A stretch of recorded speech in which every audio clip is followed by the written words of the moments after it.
How's it going guys, Chris here with another one of those Battlefield 5 weapon guides. And in this one we're going to be having a good look at the M2 Carbine, a rapid firing gun for the assault class that became available in Chapter 6, Into the Jungle.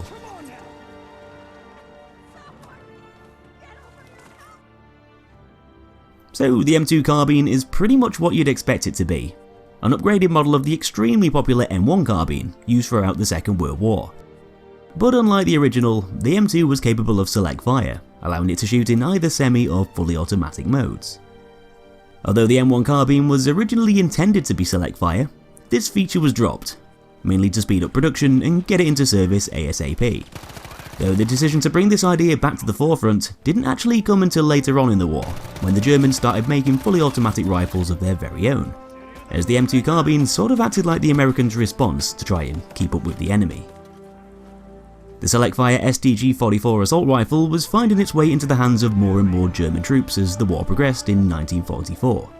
But it wasn't until a similar sort of time when the M2 Carbine finally came into the scene and started being produced. And conversion kits were also being issued out for soldiers to convert their own M1 carbines to the Select-Fire M2 configuration, a little bit later still. The M2 fully supported the use of 30-round detachable box magazines, and with it basically being very similar to the M1 carbine, it was also chambered to fire the same cartridge. This meant that a lot of the main advantages of the M1 were carried across to the M2, as it was still a very portable, effective gun that was easy to wield. And although it could now fire in full auto, it was still considered to be quite stable, despite being fairly lightweight.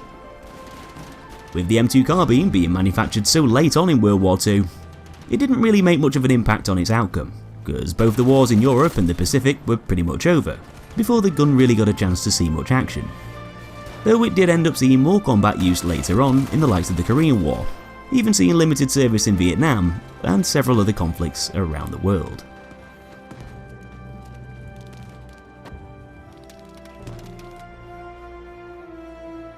So what kind of damage is the M2 Carbine going to do in Battlefield 5? Well, as far as power per bullet goes, it's actually one of the weakest guns in the class. The M2 is going to deal a maximum damage of just 17, which is going to drop down pretty much instantly, declining much quicker beyond 10 meters. As you typically expect, damage is going to keep on dropping down as your shots travel through the air, eventually dishing out the minimum damage of just 12 at the range of 75 meters and beyond. This generally equates over to a 6 to 9 bullet kill in most cases, unless you hit your enemy in the head, reducing the number of bullets needed to kill by 1, or unless that target's already been softened up first. But this doesn't exactly sound very impressive compared to a lot of the other assault rifle type weapons, most of which being able to dish out higher damage values and ultimately killing less shots.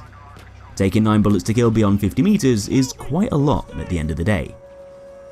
I guess this damage graph reflects the fact that the gun is essentially firing carbine rounds, which aren't quite as powerful as the likes of an assault rifle cartridge.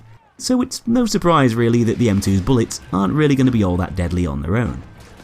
But if you've got a lot of those bullets hitting an enemy in a very short amount of time, it's not going to take all that long before said enemy hits the floor and bites the dust.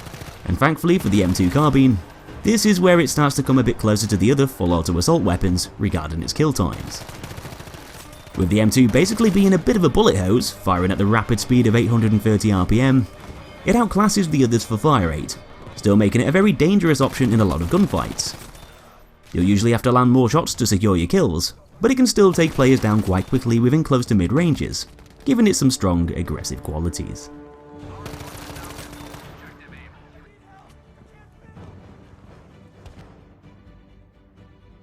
Anyway, let's run over those recoil stats next. The M2 Carbine's got a pretty interesting set of figures, because despite being a rapid shooting weapon, its vertical recoil isn't really all that high. In fact, it's got an even lower value than the ribby rolls, kicking upwards at 0.348 degrees. Not too bad. Though of course, even though that vertical recoil is on the lower side, one of the smallest in the class, don't be fooled into thinking that the gun's going to be a laser beam, as that fast fire rate is still going to complicate things, causing the recoil to stack up a bit quicker than normal. It's probably going to seem relatively stable when firing in shorter bursts, which I'd usually recommend doing if you're taking on someone outside of close range. But if you're holding down that trigger and trying to land shots on a guy wandering around miles away, your line of fire is still likely to drift off target, with that rate of fire being so high, making it a tad harder to control. But generally speaking, it could be a hell of a lot worse, so having a lower than average vertical kick still gives the M2 Carbine a decent amount of controllability within those offensive ranges. But something that might cause a few problems along the way is the fact that the gun's got some stupidly irregular horizontal values, with the leftwards kick being one of the lowest in the class, at a value of just 0.025, but with the rightwards kick on the other hand being pretty much the complete opposite, having the value of 0.175, one of the highest values in the class. This recoil pattern's typically going to force your line of fire to drift upwards and to the right when you shoot, and because the difference between the left and rightwards recoil figures are so bloody extreme, and because the M2 Carbine fires at such a quick rate, these factors are all going to dampen the weapon's precision, often making its recoil seem a little bit tricky to manage. Though I guess if it's causing you too many issues, life can be made a little bit easier by using the ported barrel spec, possibly allowing it to perform a bit more accurately beyond close quarters.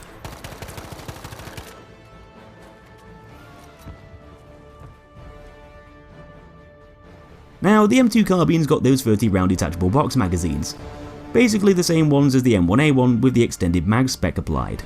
So this gives the gun a maximum capacity of 31 rounds at a time, having that extra bullet in the chamber. This is generally a decent amount of shots to have at any given time, because you're going to have more than quite a few of the others, with the M2 holding 10 more rounds than the M1907 SF, another rapid firing assault weapon. Though because the M2 Carbine does spray its bullets out so quickly, and because its recoil pattern can often force quite a few shots to stray off target, those 31 rounds definitely aren't going to last forever. So although the gun can hold a fair amount of ammo, it's still not going to be the most dependable thing in the world. The fact that the M2's bullets are also going to be quite weak means that you'll have to spend more of them on individual targets to bring them down, somewhat limiting how many players you'll be able to take on with a fully loaded magazine. You might not be too bad in CQC, being able to reliably kill a few enemies fine enough, but the combination of having a rapid fire rate, poor damage over distance, and a somewhat awkward recoil pattern will undoubtedly make those magazines a bit less efficient, especially if you're engaging an enemy outside of the M2's comfort zone. Thankfully, the reloads aren't too bad, so if you do get caught with your pants down surrounded by enemy players, it's only going to take 2.2 seconds to perform a tactical reload, and about 3 seconds to perform an empty one, neither of which are particularly bad times. The fact that the M2 Carbine's also got access to a quick reload specialization cuts these times down even further. And because the gun's typically better suited within closer ranges, having a decent mag size and snappy reload speeds definitely helps to complement its use here, where it's generally going to be most effective.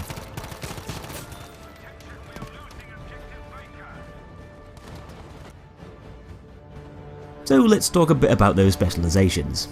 At the very top of the tree, we've got access to slings and swivels on the left, and quick aim on the right side.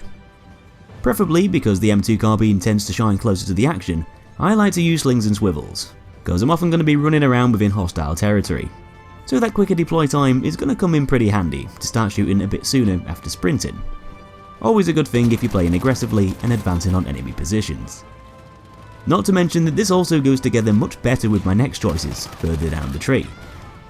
These choices happen to be the enhanced grips and polished action specs, both improving hipfire accuracy, thus boosting its effectiveness in CQC even more.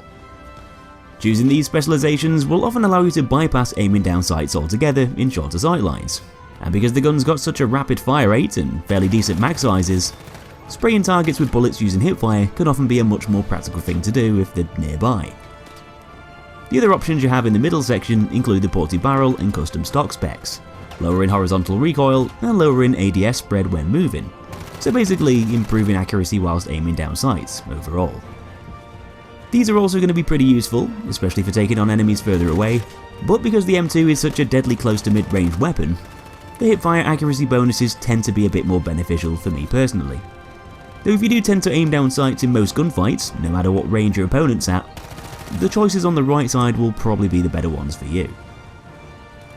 Last of all, we've got the quick reload spec at the bottom left and the light and stock spec on the bottom right. The light and stock lets you move around a bit quicker in ADS, and the quick reload spec does exactly what it says on the tin. Because the M2 Carbine's reloads are already fairly nippy as they are, you might want to use the light and stock instead, letting you strafe around a bit quicker whilst aiming.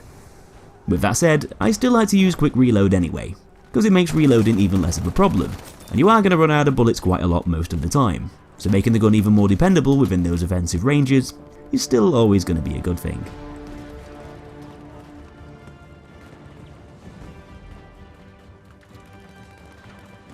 So anyway, in conclusion, the M2 Carbine is a weapon you'll probably enjoy using if you like to spew lots of bullets out very quickly, because although it doesn't really deal much damage per shot, that high fire rate definitely helps to make up for it, giving the gun some pretty strong kill times within those close to mid ranges.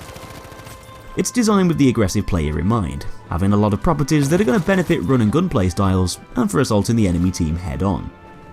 Despite having one of the lowest power outputs, often taking several more bullets to put down other players over pretty much all ranges, this is offset by it shooting at one of the fastest speeds in not just the class, but in the whole game.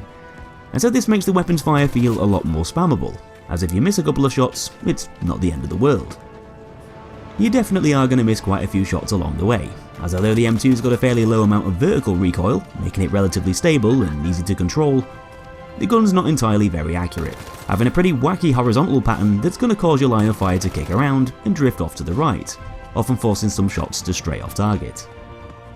It's usually best to try and burst your shots into smaller groupings whenever you're taking on a player beyond close range, and although it can sometimes seem quite manageable against targets further away, it's still not really going to perform at its best over these sorts of ranges, compared to a lot of the other weapons in the game. The combination of a decent mag size and fairly snappy reload speeds will usually help to promote its use within those offensive ranges up close, as although you'll need to spend more shots to bring down your enemies, and with a few of those bullets likely to miss due to the gun's high fire rate and horizontal recoil, at least you'll be able to get back into the action nice and quickly when that magazine's been depleted. All of these factors make the M2 Carbine a pretty versatile weapon as a whole. You'll be able to kill quickly, seem fairly stable, keep you engaged in the action, and generally perform effectively within close to mid distances, where it's designed to be used. Its bullets might seem a bit puny when they're hitting targets further away, but so long as you play to the weapon's strengths and learn its limitations, the M2 Carbine can be a devastating choice, wiping the floor with anyone unfortunate enough to be nearby, looking down that barrel. So that's it for another one, folks. Hope you enjoyed the guide. Give me a like if you did, and of course subscribe and hit that notification bell to be the first to see new content coming up in the future. Thanks for watching, and I'll be seeing you in that next episode.